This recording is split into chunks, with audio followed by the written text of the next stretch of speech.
funcionales, patológicos y demás. Además de esto vamos a buscar seguramente algunos signos y síntomas importantes. La variante aquí en el examen físico es la inspección, la auscultación, la percusión y la palpación. No se puede, repito, palpar antes de auscultar, porque es importante, en el abdomen sobre todo, poder auscultar los ruidos hidroaéreos. Cuando tú no escuchas ruidos hidroaéreos en el abdomen, seguramente hay algo patológico, algo grave que puede estar pasando en ese abdomen. Lo más grave podría ser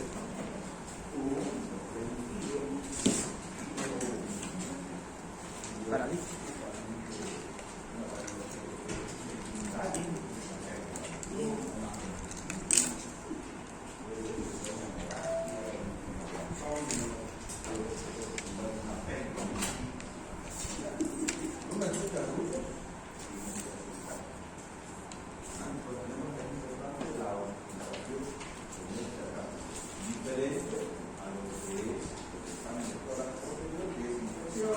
Palpación, percusión y auscultación.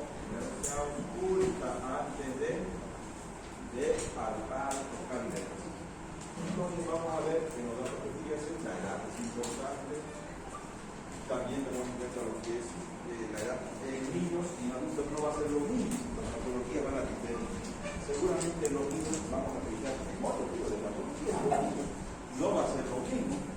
En los niños tenemos una infección inflamatoria, vamos a pensar en relación a los adultos, vamos a pensar en neoplasia, o sea, cáncer.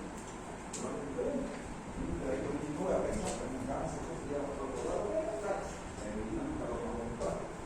Pero tenemos en cuenta estas patologías en los niños más frecuentes son las de hombres.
La raza, hay razas, por ejemplo, como la negra, que son raras en relación a la apendicitis y úlceras, pero en las asiáticas son raras, por ejemplo, las litiasis biliares, las úlceras gastroduodenales, pero en las otras, por ejemplo, son frecuentes, cálculos, apendicitis, se dan.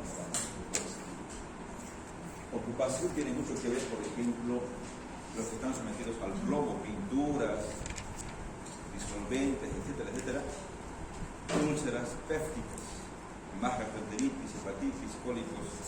La intoxicación se llama saturnismo, ¿no? Por plomo. Los que están expuestos, por ejemplo, a ratas, sí, puede ser por la ocupación que tienen, por el trabajo que tienen, pilotos que están todo el día sentados, que tienen transporte pesado, viajan de una ciudad a otra ciudad, pues están igual sentados mucho tiempo. Los transportistas en realidad, ¿no? Tendencia a la hemorroides.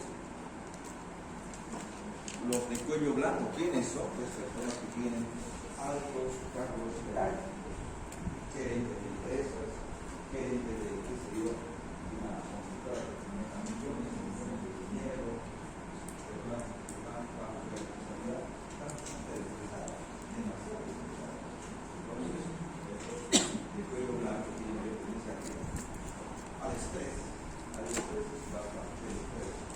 Enfermedades como puede ser un entorno irritable, enfermedades técnicas, de tipo carditis, de la práctica, estos pacientes con problemas de tener tendencia a constipación diarrea, o sin embargo colónico, dolores abdominales, las experiencias con disfagia,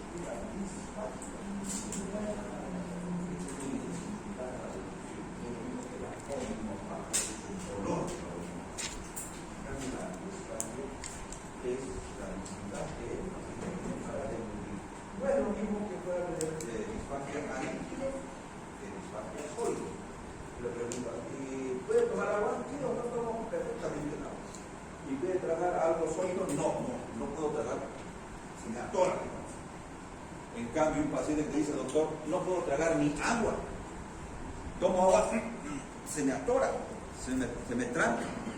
Este paciente tiene un trastorno funcional, seguramente, porque ni agua que pueda pasar. Entonces tiene un trastorno funcional. En cambio, aquel que te dice que sí paso el agua, pero no puedo pasar los sólidos, seguramente es un trastorno mecánico. Hay algo que está imposibilitando que pueda deglutir. Entonces, tiene mucho que ver en ese sentido. Entonces, la obstructiva mecánica para sólidos al inicio, la motora o neuromuscular para sólidos y líquidos, ni líquido puede pasar. Entonces, más que todo funcional, y sobre todo es más mecánico. Hay algo que está obstruyendo.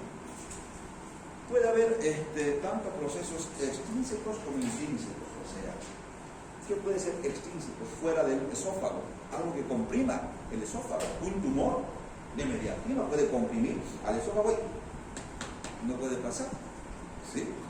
O algo intrínseco, que hay un tumor dentro de la luz del esófago, ¿verdad? Se refiere intrínseco o extrínseco. Entonces, todo proceso extrínseco fuera del esófago, algo que comprima. El óseo, un tumor de mediastino, acá hay baja mediastinales. ¿Se acuerdan? Acá puede haber las famosas las 4T, por ejemplo, tumor de timo, tiroides, teratoma, terrible linfoma, o en el mediastino medio también podría, dependiendo, darse los linfomas y demás, ¿no? Y el tipo de Senker, vasos avellantes y demás. En cambio, procesos intrínsecos que está en la luz del esófago, en la luz, tumores benignos, malignos que podrían darse. ¿Qué tal si el paciente se deglutió sosa cáustica, lavandina? ¿Qué va a producir en la luz? Estenosis, bridas, estenosis, y va a disminuir la luz del esófago. Entonces, pueden ser estenosis cáusticas, pépticas, infecciosas. También, si este paciente tiene tendencia a esofagitis de forma crónica, va a producir disminución de la luz. Anillos de membrana, cuerpos extraños, impactados, claro que sí. En relación a la parte neuromuscular, tenemos trastornos motores primarios y también trastornos neuromusculares. Dentro de estos, uno que destaca generalmente en los trastornos neuromusculares, generalmente destaca lo que es, dentro de los primarios, la acalasia. Van a ver que hay bastantes pacientes que tienen acalasia. Estos pacientes con acalasia, ¿qué pasa? Lo que pasa es que con un trastorno neuromuscular muscular, el esfínter inferior, de comillas, aumenta tanto el tono que la altura del glúteo no pasa hacia el estómago, porque ese esfínter es cierra, pasa. ¿Dónde se queda un nivel? En el estómago. Entonces, mega estómago. Además de eso, como los alimentos que quedan en el estómago, el paciente puede dormir en la noche, se duerme, ¿qué pasa? Hay un estómago que hace microaspirados, se broncoaspira, probablemente, y hacen neumonías a repetición. Y Y el paciente no viene por el problema digestivo, viene por la neumonía. Doctor, me da cada vez neumonía. ¿Pero qué pasa? ¿Por qué? Lo que pasa es que tiene una calaza. Es un trastorno motor. Ojo, este paciente ni agua puede pasar. Doctor, no puedo tomar ni agua. Me atoro, me atraganto, ¿verdad? Entonces tiene mucho que ver eso. Espasmos esofágicos, difusos y muchos otros trastornos más que podrían conducir a esto. Los trastornos neuromusculares, por ejemplo, enfermedades neuromusculares, cutáneas, problemas de, puede ser miastenia, puede dar problemas, cualquier tipo de alteraciones que van al sistema nervioso central, la diabetes también puede producir, ¿no? A la larga, los pacientes que tienen alcoholismo crónico pueden producir cualquier tipo de estas alteraciones. Repito, si es funcional, es dificultada la devolución de líquidos. Si es mecánico, generalmente al inicio, pues es algo mecánico, algo, un tumor, algo, ya sea intrínseco o extrínseco. Ahí está la disfagia de función difícil. Estos pacientes pueden ser tanto a sólidos como a líquidos. Ya saben cómo diferenciar. Orinofagia es la devolución dolorosa. No puedo tragar, me duele al tragar. Generalmente se da en pacientes que tienen problemas en la orofaringe, una faringitis, una amigdalitis o ingestión de cualquier tipo de sustancias irritantes, cáusticos y demás. La regurgitación, recordar que estos pacientes, miren, ven, hay un bebé. Normalmente los lactantes hacen esto, ¿no? Normalmente los lactantes. Fisiológicamente el lactante hace una regurgitación, no es que están con náuseas y vomitan, no. Normalmente el contenido gástrico va a retornar por la boca, ¿no? Sin náuseas ni esfuerzos de vómito. No hay en este caso, no tienen los bebés, directamente hacen una regurgitación. Puede haber en ese tipo de pacientes acompañado de pirosis. Pirosis es dolor retroesternal de tipo urente.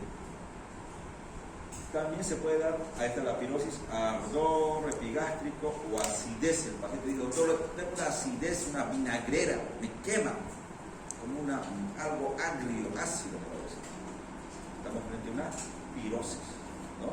Sabor oral amargo, tiadismo, reflejo, o sea, el paciente empieza a tener más saliva, ¿no? Signos de hipotonía esofágica distal.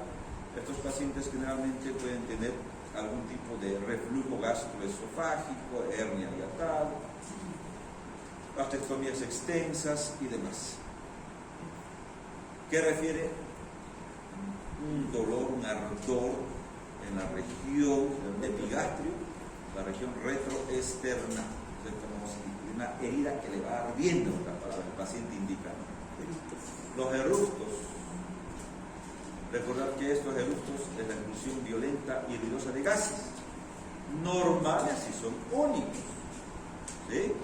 Inodoros, o sea, sin olor, o de sabor y olor a los alimentos que ha ingerido, ¿no? Que son normales. Pero pueden ser anormales si este paciente tiene, por ejemplo, un aspecto o un olor fétido. El gusto que tenga fétido, algo está pasando con ese paciente. Quiere decir que los alimentos se están fermentando en el estómago, o en el esófago podría ser. Entonces, ¿qué es lo que está pasando? Secundario a qué? A una estenosis pilórica. No está pasando los alimentos hacia el intestino, se están fermentando acá, ¿no? Agrios, fermentación gástrica, fecaloideos. Puede ser también que tenga una fístula, o sea que tenga una perforación, si quiere, entre el estómago y el colon. Y está pasando del colon al estómago, las heces prácticamente. Y tiene ese aspecto fecaloideo, una fístula gastropólica. Se acompaña de pirosis, además de regurgitación. Ahí se puede ver. ¿Cómo se llama este personaje? Grande, hombre. Náuseas, sensación desagradable de inquietud gástrica. El paciente tiene náuseas, sí. En ciertas circunstancias pueden ser normales, claro que sí, son normales. En algunos pacientes pueden ser intensos, incontrolables, claro que sí. Recordar que puede haber acompañado de diaforesis. Tialismo, ¿qué es tialismo? Aumento de la circulación. Muy bien. Arritmia respiratoria, ¿sí? Puede ser tanto preprandiales o postprandiales, antes o después de los alimentos, dependiendo, ¿no? Preprandiales, gastritis aguda y crónica, cualquier tipo de gastritis. Recuerda que la gastritis es una inflamación de la mucosa gástrica. Los ascaris podrían producir esto. Postprandiales, atonía y hipotonía gástrica, estado nauseoso, cáncer gástrico, sí, si es consecutivo, no tiene que ser cáncer, ¿no? De todas maneras, en algunas de las circunstancias podría ser normal, estar con náuseas, puede ser o no normal, ¿sí? Las náuseas pueden ir acompañadas de vómitos, las mujeres embarazadas también, normal. Vómitos es un acto reflejo que se va a dar por la expulsión abrupta por la boca del contenido gástrico. Puede o no ser precedido de las náuseas, donde no está acompañado, en qué patología no está acompañado de náuseas. Vómitos en escopeta, en un síndrome de hipertensión intracraniana. Cuando hay hipertensión endocraniana, el paciente no tiene náusea, directamente vomita, vómitos en escopeta, ¿no? Entonces, pero después normalmente se acompaña los vómitos con náuseas. Cualquier patología digestiva podría llevarnos a náuseas. La hematemesis, vómito con sangre, diferenciar la hematemesis de la hemófisis, porque el paciente indica los globos de sangre por la boca, lo que dice, yo digo hemófisis por la hematemesis, porque tenemos que tomar en cuenta que la hematemesis es el concepto de sangre. La hemófisis, la que divide la parte respiratoria, todo con sangre. En cambio, la hematemesis es proveniente de la vía digestiva, que viene con náuseas, con sangre. Recordar también otra patología que los vómitos, como la hemófisis, la hemófisis, cáncer de pulmón, tromboembolia pulmonar, dispersión de patologías que van a producir bronquiectasias y muchas otras patologías. En cambio, la hematemesis puede ser de úlceras gástricas, las varices esofágicas, cáncer gástrico, erosiones de la mucosa, hidratos sanguíneos, cardiopatía, un paciente que tiene un tiempo de glucosamina prolongado. ¿Cuánto es el pelo más? El tiempo de actividad, que tenga menos de 50 de actividad, algo de hidratos sanguíneos. Plaquetas, ¿cuánto es normal? Imaginen que tenga 40.000, 30.000 de plaquetas, puede dar pero en hematemesis es importante tomar en cuenta que antes, por ejemplo, a los pacientes que tenían vómitos con sangre, que hacían una hemorragia digestiva alta, ¿qué se les hacía a los pacientes que operaban? ¿Qué les daba? Hemorragia, hematemesis. No había tratamiento. A un paciente que vomita con sangre, ¿qué hacen? NPO, nada por vía oral. Después le hacemos dar una vía, por ahí está sangrando mucho, se va a descompensar, va a dar un shock hipovolémico. Claro, vía, ¿no? Vías, dos vías, bránula gruesa, por lo menos una bránula 20, por lo menos. Una 20 si es posible, 22 un poco delgado, podría ayudar con dos vías. Entonces podemos dar dos vías porque el paciente puede morirse con un shock hipovolémico, puede fallecer.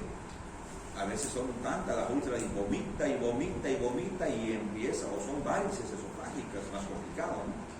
Con cáncer gástrico. Pero en general, tú no sabes de dónde viene el sangrado, si es del estómago, si es del esófago, pero lo que tendríamos que hacer, en este caso, antes les decía en úlcera gástrica, en úlcera duodenal, en unas úlceras esofágicas, se lo operaba a los pacientes.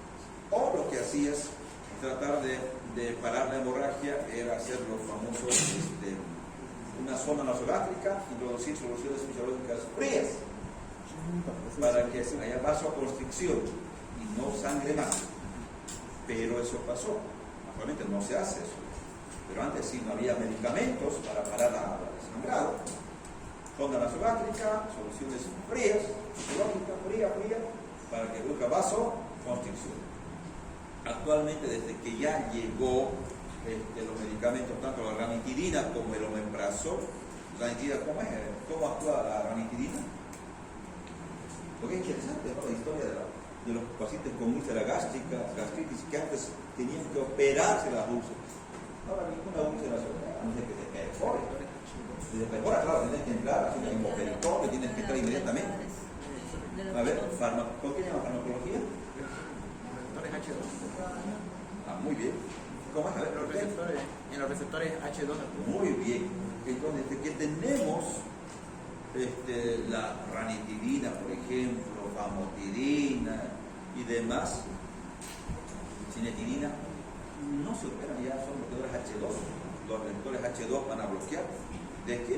Para inhibir la liberación de ¿qué? Ácido clorhídrico. Ácido clorhídrico, los bloqueadores H2. Justamente los receptores de histamina. Entonces, ya no, estos pacientes con la llegada de la ranitidina, pues, ya no se operan. Ya con bloqueadores H2. Pero mejor que estos son, por ejemplo, los inhibidores de bomba de protones. Lansoprazol, sí, pantoprazol, omeprazol, esomeprazol, que son varios los medicamentos y todos hay en el mercado. Pero el mecanismo de acción es mucho mejor todavía que la ranitidina, por decir, de los bloqueadores H2. ¿A qué se acuerda usted? Porque llega a cerrar todas las, o sea, hay distintos factores que ayudan y bajan, y ya en la bomba de operación actúa directamente en la bomba. ¿Está bien? Sí. Cierra ahí y ya por eso ya no hay más liberación. Muy bien, sí. Evidentemente, es interesante, ¿no? Que llegó, digamos, ¿quién tomó omeprazol?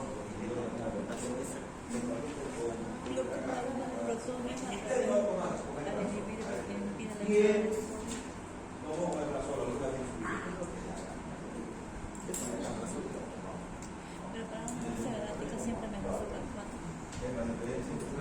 Uso sulfato. Porque el sulfato va por como es una descobertura de lo que es el estómago.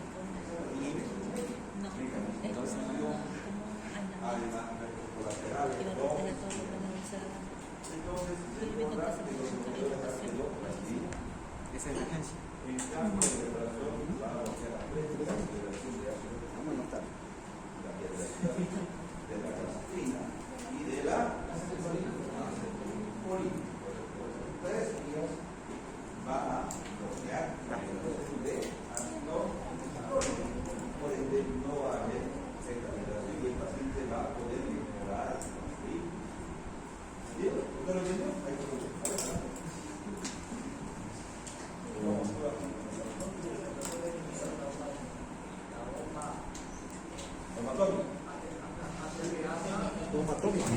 Qué bendición.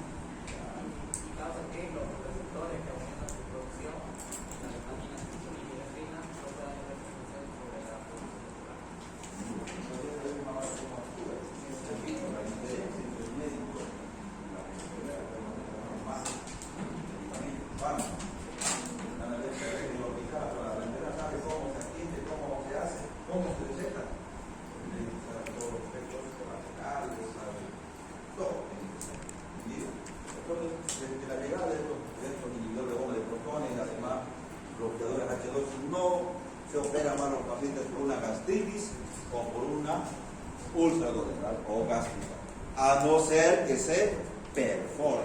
Ahí te da pues hemorragia, ¿no?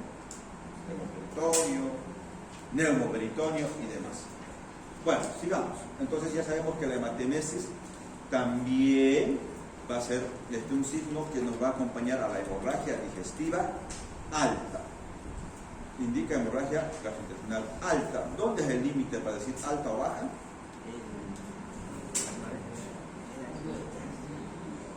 Sí. Ángulo de 3. El ángulo de 3. Por encima, por arriba de eso es alta y por debajo es baja. Hay un paciente que tiene hematemesis. Melena, presencia en heces de sangre digerida. Lo van a ver en la gente. Doctor, le cuento que hoy día hice deposiciones negruzcas, malolientes, brillosas, o sea, fétidas. Como el alquitrán, ¿conocen el alquitrán? Todos conocemos el alquitrán. Ese no. Así, el paciente va a referir negras, adherentes, indica hemorragia gastrointestinal, pero alta. Entonces, la melena y lo que es la hematemesis indican hemorragia digestiva alta. Esta es una sangre digerida, ha estado en contacto con el ácido clorhídrico. Es una S brillante, ¿no? Negra. Entonces tenemos que tomar en cuenta. Y en algunas circunstancias uno quiere, tiene dudas, no sé, parece que es, no es. Y en la visita le preguntan al paciente, usted vio que era hemorragia digestiva, usted vio que las heces eran negras, sí era media café. Algunas pruebas que podamos hacer ahí en situ. Pero sí. ¿Tiene examen?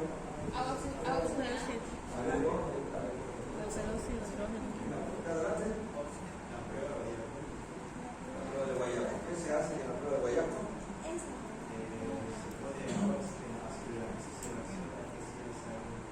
Sí, claro, o sea, nos ayuda, nos orienta, nos guía a ver si es o no lo que tiene acá sangre. Bueno, le echas agua oxigenada. ¿Y qué pasa cuando hay sangre? En cualquier herida, ¿qué pasa? Hace unas burbujitas, ¿verdad? Bastante. Lo mismo va a pasar acá.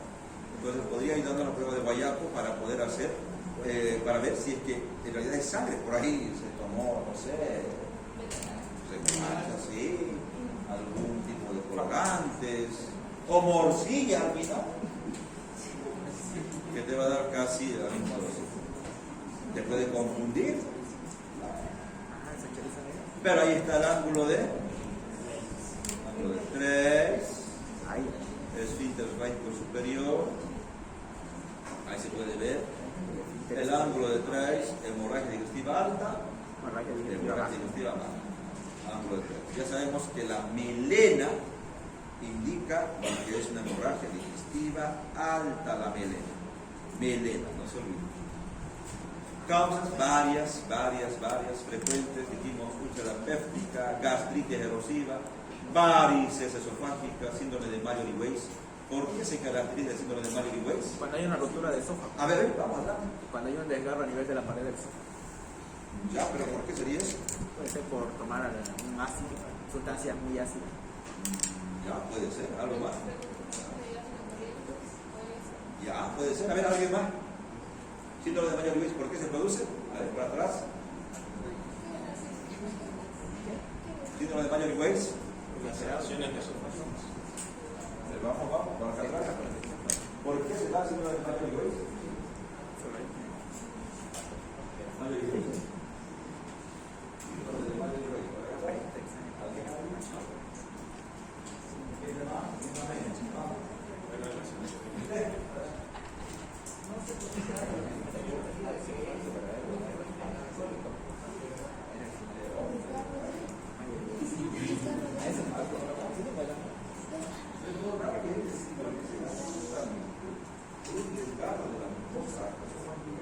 Por el esfuerzo, por los vómitos frecuentes que se pueden producir, se producen en un cerebro y podrían degradar la mucosa esofágica y producir este tipo de sangrado, o sea, una hemorragia digestiva, ¿no?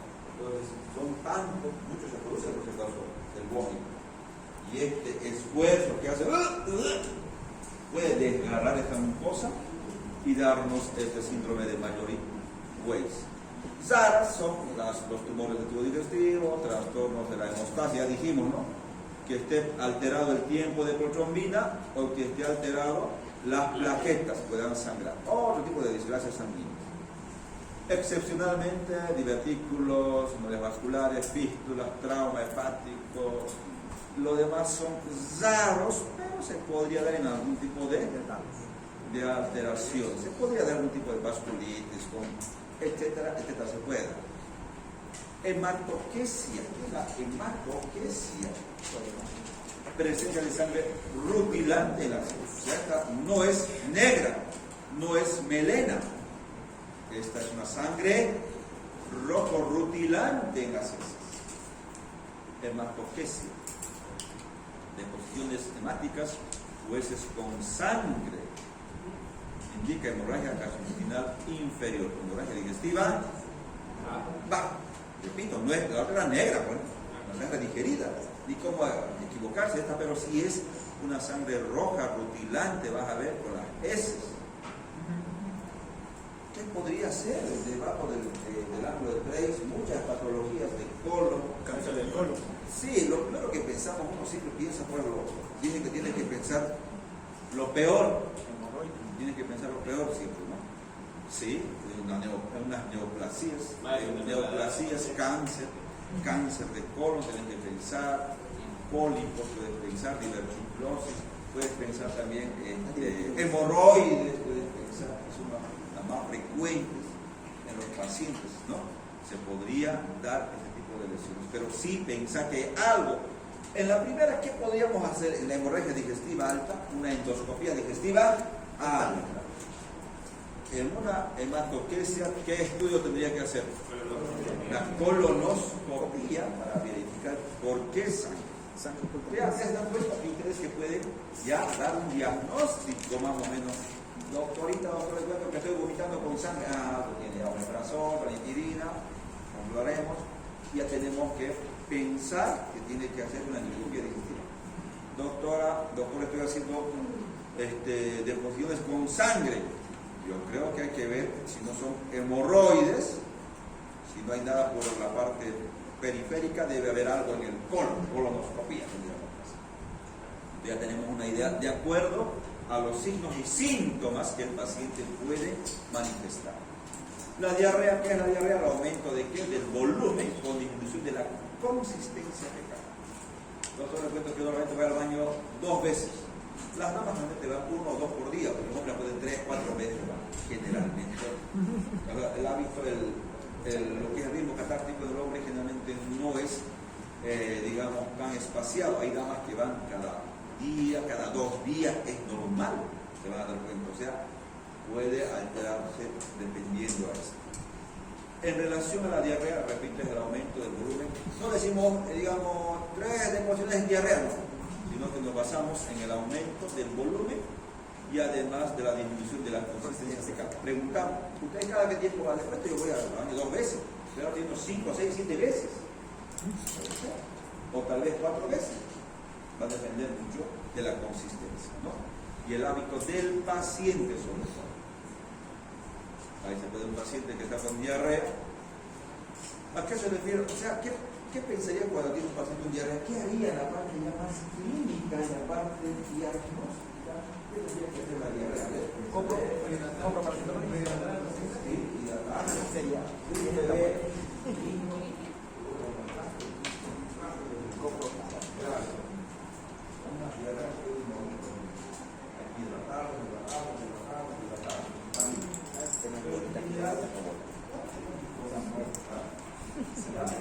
Avanzando en el diagnóstico y tratamiento. ¿Cómo hay el diagnóstico? De diarrea. Es decir, la manera que comió, cuando comió, no,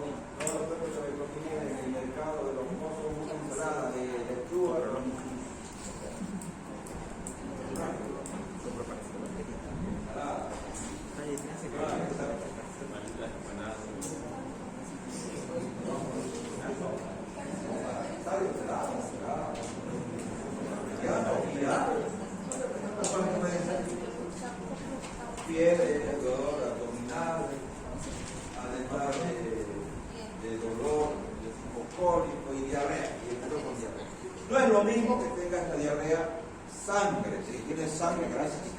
Hablamos de disentería. Ese es con sangre, diarrea con sangre. Yo pienso con moco con sangre. Voy a pensar en disentería, cuando es con sangre. Disentería. La disentería puede ser tanto vacilar. ¿Cuál es la disentería vacilar? La etiología. Disentería vacilar. Sigue, salmonellosis. La.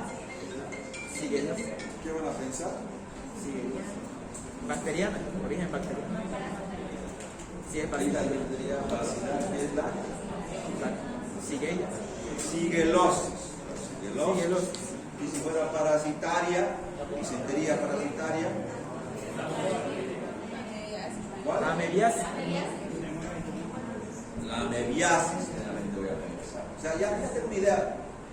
Está haciendo diarrea con sangre, con moco. O tiene un problema bacteriano, parasitario, también puede ser viral, pero nos iremos a lo más frecuente. Fiebre, escalofrío, le tendré que hacer un moco fecal. Si tiene paciente diarrea, no voy a darle todavía antibióticos, no voy a darle medicamentos que van a cortar la diarrea, no. Si, bueno, normalmente uno tiene diarrea, un día, 2 días, 3 días, va pasando. La mayoría son virales.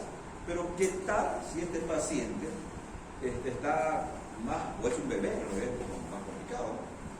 ¿Qué tendríamos que hacer? Doctora, doctor, mi niño, mi bebé está con diarrea. Claro, tendrá que hacer laboratorios, pero sobre todo en la diarrea habrá que hacer un moco fecal. O directo le dan antibióticos.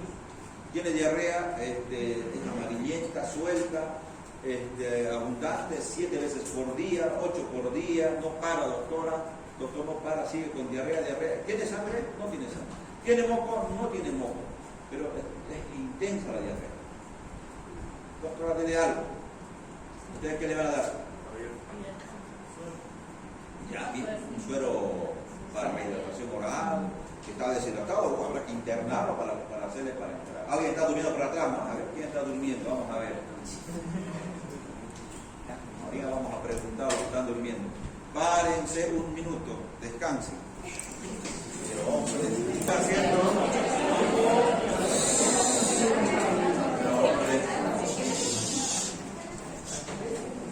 Estamos en la parte de ¿quién se jugó? Alguien se jugó. Estamos hablando de diarrea. Correcto. ¿Qué hacemos cuando tiene un paciente diarrea? O sea, es frecuente y van a ir a la consulta, le van a consultar, doctor, el niño tiene diarrea, ¿qué hacemos? Y ustedes dan antibióticos. Mal. Tenemos que saber primeramente, lo primero que tenemos que hacer es determinar si esta diarrea es de origen bacteriano. Si es bacteriana, antibióticos, si no, la gran mayoría de la diarrea no son bacterianas. La gran mayoría no son bacterianas. Son translesiones, son virales y generalmente no damos ningún tipo de antibiótico. Entonces, ¿qué tenemos que hacer? Moco fecal. El moco fecal te va a decir si tiene diarrea, es una diarrea de origen bacteriano infecciosa. Vas a ver que está predominio va a haber leucocitos y va a haber polimorfos nucleares. Sí. Pero no den antibióticos, no. Peor, antidiarreicos, no. Porque lo primero que uno hace va a la madre, doctor tiene diarrea. Uno se intenta para darle antibiótico y darle antidiarreico. Porque uno quiere calmar la diarrea, pues.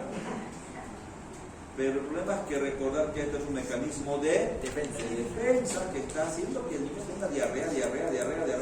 Pero el problema es que también lo deshidrata, evidentemente.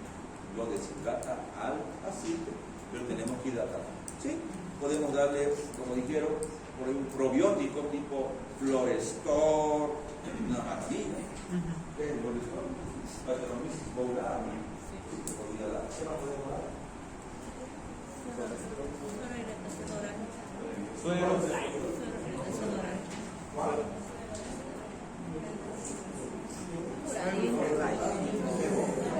¿Ya está examen?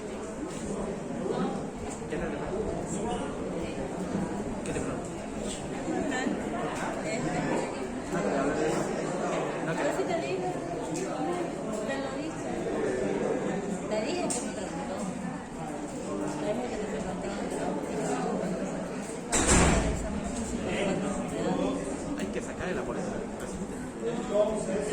Que lo decía alguien que se siente sin decir a la ley.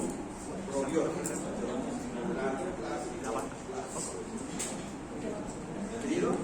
O cualquier otro que viene con nombres comerciales, se puede. Pero yo creo que es importante el probiótico, la ración. ¿Qué más? ¿Qué hacemos?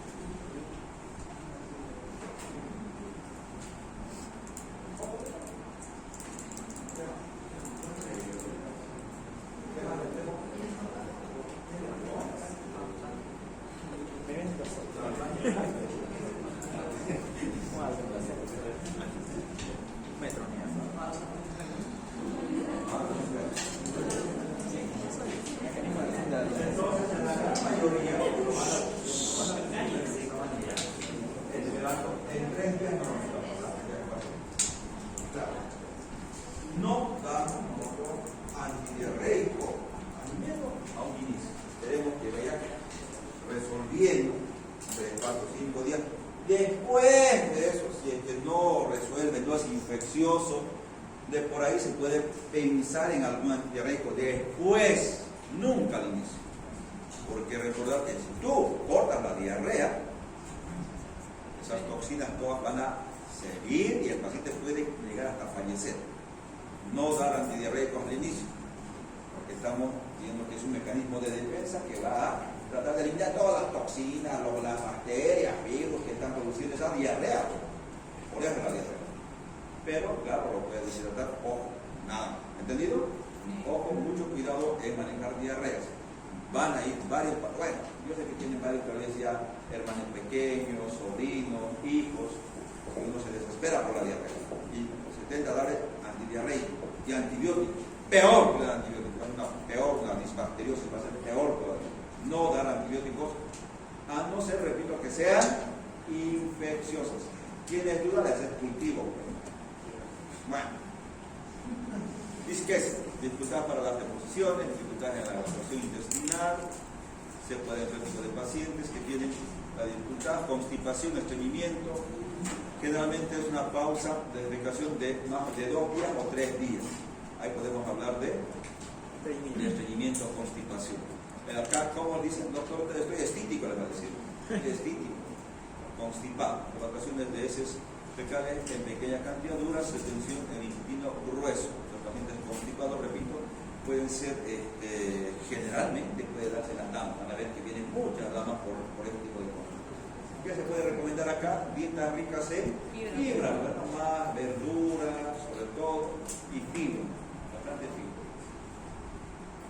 Tenés el deseo de continuar con la defecación cuando el colon ya está evacuado. Por ejemplo, en problemas infecciosos, en las disenterías puede haber un tenesmo. En compreses hay pacientes que tienen evacuación intestinal involuntaria por rebosamiento de material fecal retenido. Pueden ser primarias o secundarias de origen psicógeno. Ojo, en pacientes que tienen trastornos psicológicos que son abusados, por ejemplo, pueden tener este tipo de encopresis, puede tener, ¿no? Rebosamiento. Dolor abdominal, el dolor, bueno, el paciente, si no le duele, no viene a la consulta. Van a ver. Si le duele, viene. La gran mayoría de los pacientes vienen a la consulta por dolor. La gran mayoría. ¿Qué tiene, doctor? Esto es posible hace una semana. ¿Pero por qué no viene aquí? Hoy día empezó a doler el pulmón y ¿no? Hace una semana estaba con dolor de barriga, bueno, hace 2 días recién, pero cuando empezó empezó hace 2 semanas, pero recién empezó a doler tremendo. Y viene por el dolor, ¿te das cuenta? La gran mayoría de los pacientes vienen por dolor. ¿Se van a dar cuenta? Pero en dolor abdominal yo no uso analgésicos hasta saber el diagnóstico. Cuidado que sea una apendicitis y le diste un analgésico. Va a calmar el dolor. Claro, se va a perforar y apendicitis peritonitis le va a decir. Mucho cuidado en el abdomen. Mucho cuidado en el abdomen. Claro, lo demás no pasa nada, pues, cualquier tipo de dolor. Pero acá en abdomen es muy peligroso dar analgésico.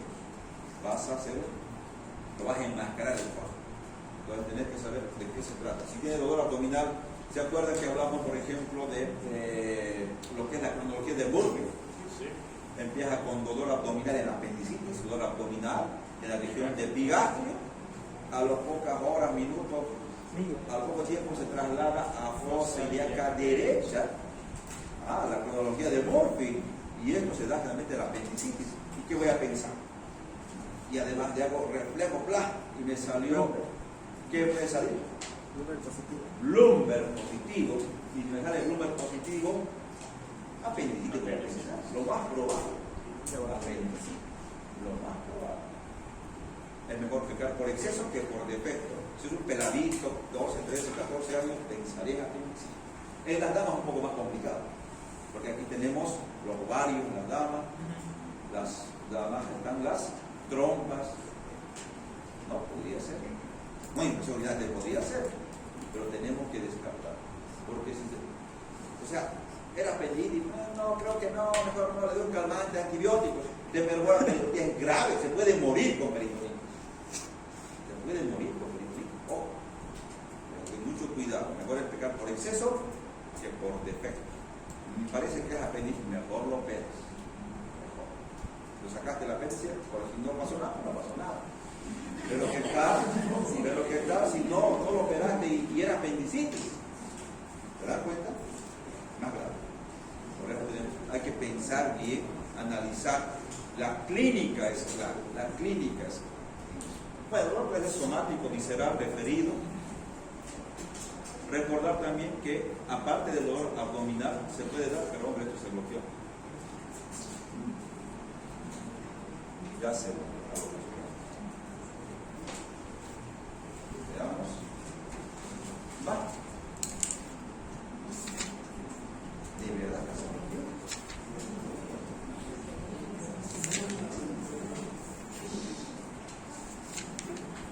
Hay un hacker, no sé por qué se bloqueó de verdad. Ahora sí, no se olviden la clásica Alicia o clásico antidiabético. Mnemotecnia para usar o para valorar a un paciente con dolor. En todo va esto, ¿no? Alicia o antidiabético, que es muy similar. Varía algo, digamos, aparición, localización, intensidad, el carácter, irradiación y el alivio o aumento con algunos cambios de medicamento, cambios de posición y demás. El dolor abdominal, gran causa de consulta, por ejemplo. En Estados Unidos, miren, diagnóstico final, después de haber visto todos los pacientes, ¿por qué vienen? Dolor abdominal inespecífico, un 34% en España. O sea, es alto. Muchos no saben qué pasó. Al final no fue nada, digamos, y puede ser que sea funcional, pero una gran mayoría por apendicitis, 28%. O sea que es lo más frecuente. Yo les digo, hay que tomar en cuenta el apendicitis. Mucho cuidado. Si tienen dudas, le están dudando, mejor es que se operen. Mejor. ¿No? Apendicectomía, patología del tracto biliar, 10%, obstrucción intestinal. Por ejemplo, en el occidente es frecuente, en el occidente, o sea, en el altiplano, más frecuente los vólvulos. ¿Por qué será frecuente los vólvulos?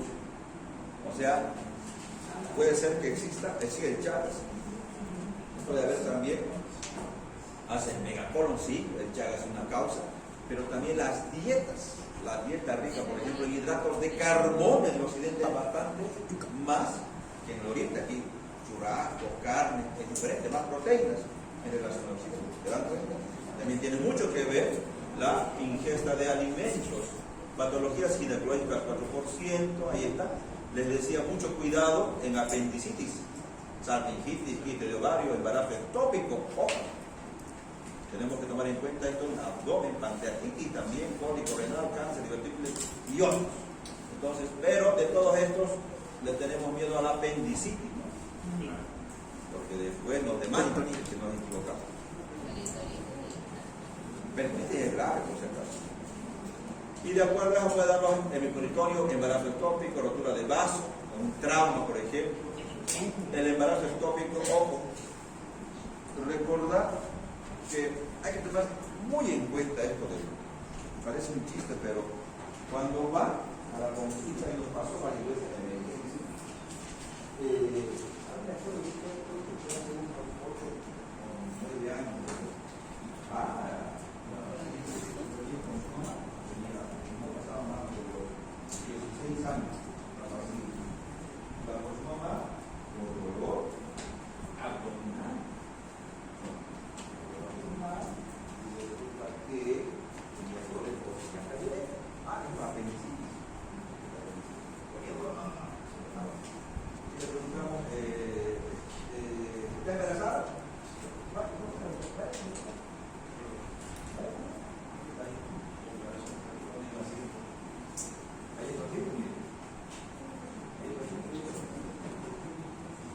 Y resulta que le preguntamos, ¿está embarazada?